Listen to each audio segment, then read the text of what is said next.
पूजा शर्माको विवाहमा तपाईलाई देखिएन भनेर यस्तो छ निम्ति आएन कि तपाईहरुको विवाद त सामाजिक सञ्जालमा थाहा छ हाम्रो म जहिले पनि भन्ने गर्छु कि हाम्रो सिनेमा क्षेत्रमा चाहिँ कोही कसैको स्थायी शत्रु पनि हुँदैन र कोही कसैको स्थायी मित्र पनि हुँदैन जस्तै हामीले हेर्दाखेरि त भयङ्कर खर्च जस्तो लाग्छ नि त उहाँको त्यो तामझाम हेर्दाखेरि त तर मलाई लाग्छ कि उहाँले सबै त्यो जोरजाम गर्नुभएको छ र मलाई खर्च परेन होला होइन विवाह भनेको कुरा चाहिँ नि कति देखाउनका लागि पनि गरिँदो रहेछ होइन अब यस्तो भयो क्या त्यो उहाँको सुरुदेखि नै चर्चा परिचर्चा उहाँ त जहिले पनि छाइरहने मान्छे हो नि त केही न केही उहाँ गरिरहने मान्छे हो किन बोलाउनु भएन के अब मलाई बोलाउनु भनेर भन्ने कुरा पनि आउँदैन अब बोलाउनु भएन त्यस कारणले गइएन अब यसमा यो समाचारै बनाउनु पर्ने त कुरा म केही पनि देख्दिनँ होइन त्यो आफ्नो इच्छाको कुरा हो आफ्नो पैसा नपरिकन त्यो सबै कुराहरू चाहिँ प्रदर्शन गर्न पाउनु भनेको चाहिँ एकदमै राम्रो हो क्या त्यो झाकल झुकल हेर्दाखेरि चाहिँ बडो गजबको बिहा गर्नुभएको छ होइन र एकदमै खुसी लागेको छ होइन म त धेरै पहिला नै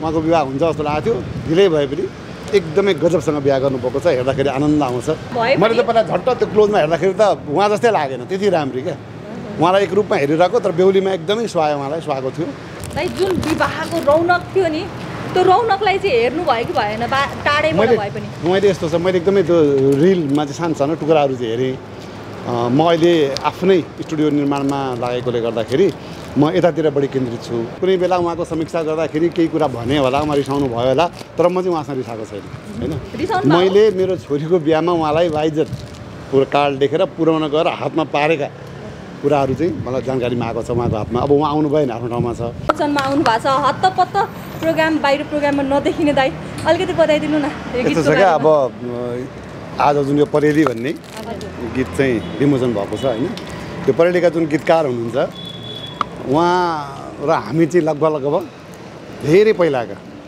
उहाँ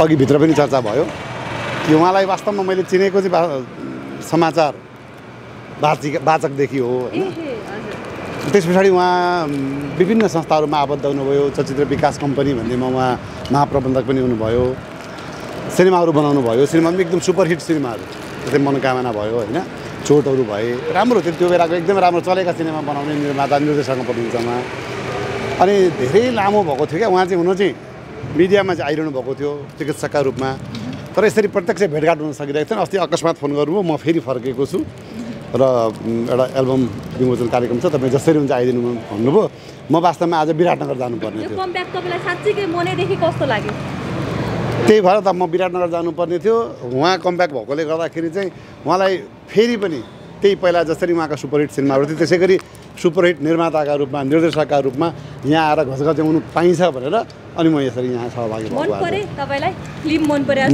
मैले यस्तो छ मैले अब सबै गीत त सुनेको छैन होइन त्यो दुईवटा गीत देखाइयो दुईवटा गीतमा पहिलो गीत अलिकति स्लो बुस्टमा थियो भनेदेखि अर्को चाहिँ अलिक फास्ट बिटमा थियो र दुवै गीत अहिले त गीत हेर्ने के अरे सुन्ने भन्दा पनि हेर्ने गरिन्छ हेर्ने कुरामा के कति न्याय भएको छ त्यो यहाँले भन्नु होला तर जहाँसम्म सुन्ने कुरामा चाहिँ एकदम आनन्द कर्णप्रिय गीतहरू छन् राम्रो छ एकदम ओके दाइ हिजो दिनभरि अस्ति दिनभरि जस्तो दाइको एकदम धेरै चर्चा भयो दाइ त्यो सायद तपाईँले थाहा पाइसक्नुभयो मैले सोध्न लागेको प्रश्न थाहा पाउनुभयो सामाजिक सञ्जालमा तपाईँको फोटो कसैसँग जोडेर निकै नै चर्चा भयो दाइलाई उपस्थिति पनि देखिएन भनेर पूजा शर्माको विवाहमा तपाईलाई देखिएन भनेर यस्तो छ निम्ति आएन कि तपाईहरुको विवाद त सामाजिक सञ्जालमा थाहा छ हाम्रो म जहिले पनि भन्ने गर्छु कि हाम्रो सिनेमा क्षेत्रमा चाहिँ कोही कसैको स्थायी शत्रु पनि हुँदैन र कोही कसैको स्थायी मित्र पनि हुँदैन त्यस कारणले मैले त्यो रूपमा कुनै बेला उहाँको समीक्षा गर्दाखेरि केही कुरा भने होला उहाँ रिसाउनु भयो होला तर म चाहिँ उहाँसँग रिसाएको छैन होइन मैले मेरो छोरीको बिहामा उहाँलाई वाइजत पुरो कार्ड देखेर पुर्याउन गएर हातमा पारेका कुराहरू चाहिँ मलाई जानकारीमा आएको छ उहाँको हातमा अब उहाँ आउनु भएन आफ्नो ठाउँमा छ तर यसपटक उहाँले बोलाउनु भयो त्यो उहाँको कुरा हो क्या किन बोलाउनु भएन के अब मलाई बोलाउनु भनेर भन्ने कुरा पनि आउँदैन अब बोलाउनु भएन त्यस कारणले गइएन अब यसमा यो समाचारै बनाउनु पर्ने त कुरा म केही पनि देख्दिनँ होइन त्यो आफ्नो इच्छाको कुरा हो जुन विवाहको रौनक थियो नि त्यो रौनकलाई चाहिँ हेर्नु भयो कि भएन टाढैबाट भए पनि मैले यस्तो छ मैले एकदमै त्यो रिलमा चाहिँ सानो सानो टुक्राहरू चाहिँ हेरेँ म अहिले आफ्नै स्टुडियो निर्माणमा लागेकोले गर्दाखेरि म यतातिर बढी केन्द्रित छु त्यही भएर अहिले यहाँले 2 हप्ता मलाई रजतपुर पनि देख्नु भएन होइन त्यसपछि अरू पारिवारिक कारण पनि छ म विराटनगर गइरहनु पर्छ नयाँ घर त्यो घर भनेको स्टुडियो हो, त्यो मेरो स्टुडियो हो। हजुर। र त्यही निर्माणको क्रममा चाहिँ म व्यस्त भएकोले गर्दाखेरि मैले खासै हेर्न पाएको थिएन र झाकल झुकल हेर्दाखेरि चाहिँ बडो गजबको बिहा गर्नुभएको छ होइन, र एकदमै खुसी लागेको छ होइन। म त धेरै पहिला नै उहाँको विवाह हुन्छ जस्तो लागेको थियो, ढिलै भए पनि एकदमै गजबसँग बिहा गर्नुभएको छ, हेर्दाखेरि आनन्द आउँछ। र उहाँलाई आज यही मिडिया तपाईँहरूको सम्पूर्ण मिडिया मार्फतै उहाँलाई धेरै धेरै सफल दाम्पत्य जीवनका लागि एकदमै शुभकामना दिन चाहन्छु, उहाँहरूको उत्तरोत्तर प्रगतिको कामना गर्न चाहन्छु। मैले बुझिनँ तामझाम कतिको लाग्यो दाइ यो विवाह चाहिँ? होइन, विवाह भनेको कुरा चाहिँ नि कति देखाउनका लागि पनि गरिँदो रहेछ होइन। अब यस्तो भयो क्या, त्यो उहाँको सुरुदेखि नै चर्चा परिचर्चा उहाँ त जहिले पनि छाइरहने मान्छे हो नि त, केही न केही उहाँ गरिरहने मान्छे हो। र उहाँ सिनेमा चले पनि नचले पनि त उहाँ चाहिँ चलिरहने पात्र हो नि त उहाँ। र उहाँलाई त्यो प्रकारको आइडिया छ। जस्तै हामीले हेर्दाखेरि त भयङ्कर खर्च जस्तो लाग्छ नि त उहाँको त्यो तामझाम हेर्दाखेरि त, तर मलाई लाग्छ कि उहाँले सबै त्यो जोरजाम गर्नुभएको छ र उहाँलाई खर्च परेन होला। उहाँको त्यति राम्रो सम्पर्क छ, सम्बन्ध छ, त्यो सम्बन्धलाई उहाँले बढाउनु भयो। यो त एकदम चतुर्याई हो, एकदम राम्रोपना हो। एकदम आफ्नो पैसा नपरिकन त्यो सबै कुराहरू चाहिँ प्रदर्शन गर्न पाउनु भनेको चाहिँ एकदमै राम्रो हो क्या त्यो। नयाँ कुरा आयो दाइ। अनि अर्को पनि कुरा एकदम चर्चा थियो, पूजाले जुन स्वयंवरमा लाउनु भएको साडी थियो, सेतो साडी, त्यो साडीको पनि निकै चर्चा भयो। तपाईँलाई चाहिँ कस्तो लाग्यो दाइ? स्वयंवरमा निस्किँदा घिउ कलरको साडी, हजुर आफै संस्कृतको यस्तो छ, जब सीता मातालाई चाहिँ रावणले हरेर लाँदै गर्दाखेरि लगिसकेपछि चाहिँ त्यहाँ सब अब सोध्ने कुराहरू भयो नि त। अनि माथि पुष्पक विमानबाट लाँदै गर्दाखेरि चाहिँ एउटा केही चिज झऱ्यो उहाँको, अनि झरेपछि चाहिँ ती कुराहरू चाहिँ अब कसलाई सोध्ने भन्दाखेरि चाहिँ लक्ष्मणजीलाई सोध्ने, उहाँलाई थाहा छ किनभने उहाँसँगै भाइ हो उहाँ त होइन। भनेपछि सोध्ने कुरा आउँदाखेरि उहाँले बडो गजबको उत्तर दिनुभएको थियो क्या। ना हम जानामी केयुरे ना हम जानामी कुण्डले नुपुरे त्वाभि जानामी प्रातसाय पादबन्धनाथ भन्नुभएको थियो। भनेको चाहिँ उहाँले लाउने लुगाहरूमा मलाई थाहा हुँदैन उहाँले के लुगा लाउनु भएको छ, तर उहाँको यति नुपुर भेटाएको छ जुन उसमा लाउँछौँ नि हामी, पाउजु भन्छ के भन्छ त्यो खुट्टामा हो, त्यो चाहिँ भेटाउनु कसैले भएको छ र मलाई देखाउनु भने म भनिदिन्छु यो सीता माताको हो कि होइन भन्ने कुरा चाहिँ। भनेपछि म किनकि म बिहान र बेलुका सधैँ उहाँको म खुट्टा ढोक्ने गर्थेँ, त्यस कारणले मलाई उहाँले लगाएको नुपुरे त्वाभि जानामी प्रातसाय पादबन्धनाथ भनेको चाहिँ म खुट्टाको म दर्शन गर्थेँ। त्यस कारणले मलाई पनि त्यो मैले उहाँले के लाउनु भएको थियो, कसो लाउनु भएको थियो त्यतातिर त्यस्तो मेरो पनि ध्यान गएको छैन। मलाई उहाँको अभिनय, उहाँको सौन्दर्य होइन, उहाँका सिनेमाहरू, उहाँका यी समाचारहरू बरु याद हुन्छन्। त पहिरनमा म खासै जान्न र पहिरनमा मलाई त्यस्तो विश्वास पनि लाग्दैन, किनकि म आफै बहुत कम कपडा किन्ने मान्छे हुँ। तर आजकै कुरा गर्नुहुन्छ भने पनि यो सबै मलाई चन्दा आएको कपडाहरू एकदमै राम्री। मैले त पहिला झट्ट त्यो क्लोजमा हेर्दाखेरि त उहाँ जस्तै लागेन, त्यति राम्री क्या। उहाँलाई एक रूपमा हेरिरहेको, तर बेहुलीमा एकदमै उहाँलाई सुहाएको थियो। एकदमै शुभकामना फेरि पनि उहाँलाई, युद्ध भाइलाई, दुवैजनालाई सफल दाम्पत्य जीवनका लागि फेरि पनि शुभकामना छ। ओके, अब हामी अलिकति हामी रवि लामिछानेजीको विषयमा कुराकानी गर्न चाहन्छौँ। तपाईँ अस्ति भर्खरै मात्रै भेट्न पनि जानुभएको थियो, अहिले सामाजिक सञ्जालमा धेरै चर्चा पनि भइरहेको छ, थोरै भनिदिनुहोस् न आज पनि साथी भएको। त्यो दिन योभन्दा बढी धेरै मिडियाहरू त्यहाँ हुनुहुन्थ्यो र मैले सबै कुराहरू भनिसकेको छु होइन। र हामी सबैको शुभेच्छा, हामी सबैको जति पनि हामी रविजी भन्छौँ होइन। हामी अब अहिले मैले देखेको चाहिँ मेरो जीवनकालमा त्यस्तो नेता मैले देखेको थिइनँ जुन नेता कारागारमा छ, तर यहाँ लड्को लागेर बरु प्रधानमन्त्री निवास गइरहेका छैनन्, प्रधानमन्त्री कार्यालय गइरहेका छैनन्, तर नकुदाइरहेका छन् नि होइन। म पनि गएँ, म त प्रायः सबै ठाउँमा जाँदा राखेको थियो, सबै ठाउँमा पुगिसकेको छु, किनभने हामी दाजुभाइको नाता छ। त्यस कारणले त्यस्तो नेता मैले देखेको छैन कि कति आकर्षण हेर्नु न, सबका सब त्यहाँ धाएर पुगिरहनु भएको छ, नेतादेखि कलाकारदेखि पत्रकारदेखि सबैजना पुगिरहनु भएको छ नि। र मेरो जीवनकालमा चाहिँ त्यस्तो नेता देखेको थिएँ, त्यस्तो अद्वितीय नेता हो क्या उहाँ।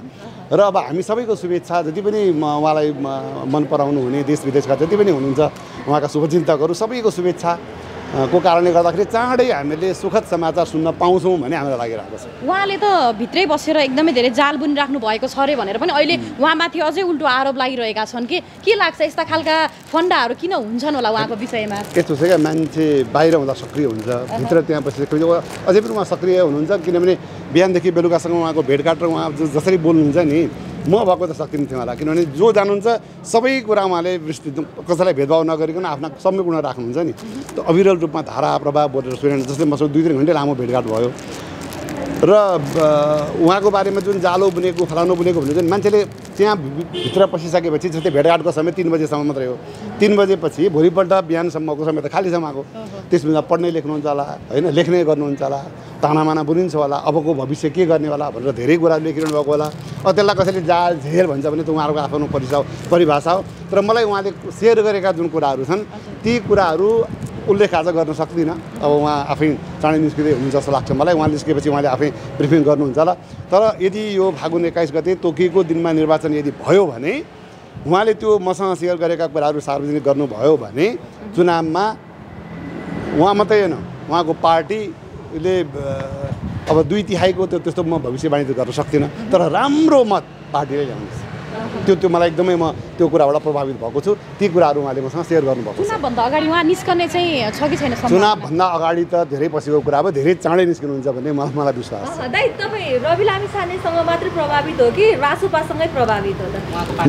यस्तो छ, रवि लामिछानेजीकै कारण रासोपा बनेको हो होइन। उहाँका विचार होइन, उहाँका भावनाहरू, उहाँका प्रस्तुतिहरू। त्यस कारणले गर्दाखेरि पहिलो त रविजी मेरो भाइ हो। हामी भाइ भए पनि उहाँहरूमा धेरै कुराहरूमा चाहिँ सहकार्य भएको छ। हामी सँगै टेलिभिजनमा काम गर्थ्यौँ होइन। र एकदमै नजिकको भनौँ न पारिवारिक सम्बन्ध हाम्रो। त्यो कारणले म बारम्बार होइन, त्यही कारणले चाहिँ म बारम्बार जहाँ जहाँ हुनुहुन्छ उहाँ भेट्न पनि जान्छु म। अब कतिले यो कुरालाई चाहिँ होइन यो पनि राष्ट्रसभामा प्रवेश गर्न आँटेछ भन्ने पनि कतिले अर्थ राख्नु होला। किनकि योभन्दा अघिको चुनावमा सुविधाजीको चुनावमा हिँडेको पनि थियो कि त्यो मेरो क्षेत्र थियो र त्यो बेला मलाई अफर आएको थियो। आज मैले एकदम यहाँ तपाईँहरूलाई म खोलिदिउँ। त्यो बेला मलाई आएको थियो कि उठ्नुपर्छ भन्दाखेरि मैले होइन युवालाई उठाउनुपर्छ मलाई त्यो बेला भनेको थिएँ। त्यही भएर म त्यो बेला मैले सुविधाजीलाई गएर घर गएर घरदेउलो कार्यक्रममा सहभागी भएको थिएँ र त्यो हाम्रो मेहनत रङले आयो। उहाँले जित्नु पनि भयो। र अहिले पनि भन्छु म हामी जस्तो भनौँ न मेरो जुन प्रकारको उमेर भएको छ ती व्यक्तिहरू म जस्ता उमेरका मान्छेहरू भन्दा पनि युवा तपाईँहरू जस्तो चाहिँ आउनुपर्छ। अबको युवा चाहिँ अस्ति मैले जेनजी आन्दोलन पछाडिको पहिलो प्रोग्राममा भनेको थिएँ क्या, अब तुम्हारे हवाले वतन साथी हो भनेको थिएँ कि हिन्दीको एउटा मैले। अब चाहिँ युवाहरूलाई दिनुपर्छ क्या यो मुलुक हाँक्नको लागि चाहिँ अब सम्पूर्ण जिम्मा। किन आउने मलाई? म एउटा सामान्य चलचित्र कार्यक्रम चलाउने मान्छेलाई है किन आउने? होइन छैन त्यस्तो केही पनि आएको थिएन। अब तपाईँको पर्सनल कुरा दाइ स्टुडियो खतरा बन्दैछ अरे भने हल्ला अलिकति स्टुडियोको बारेमा भनिदिनु न। सानो 8x12 वटा कोठा छ। त्यो कोठामा बनाउने अब कतिको खतरा बन्छ त्यो त पछि अब कार्यक्रममा हेरेपछि थाहा पाइहालिन्छ होइन। त ठिकै छ। अब मलाई मेरो आफ्नो स्टुडियो होस् भन्ने चाहिँ धेरै पहिलाको चाहना थियो। बल्ल यतिखेर पुरा हुँदैछ। त्यो सम्पूर्ण अधिकारीलाई पनि देखेका थियौँ हामीले होइन। उहाँको अनुसार वास्तु उहाँकै वास्तु अनुसार उहाँले एउटा वास्तु मिलेको छैन त्यो मिलाउनु भन्नु, बाँकी सबै एकदमै राम्रो छ भन्नुभएको छ।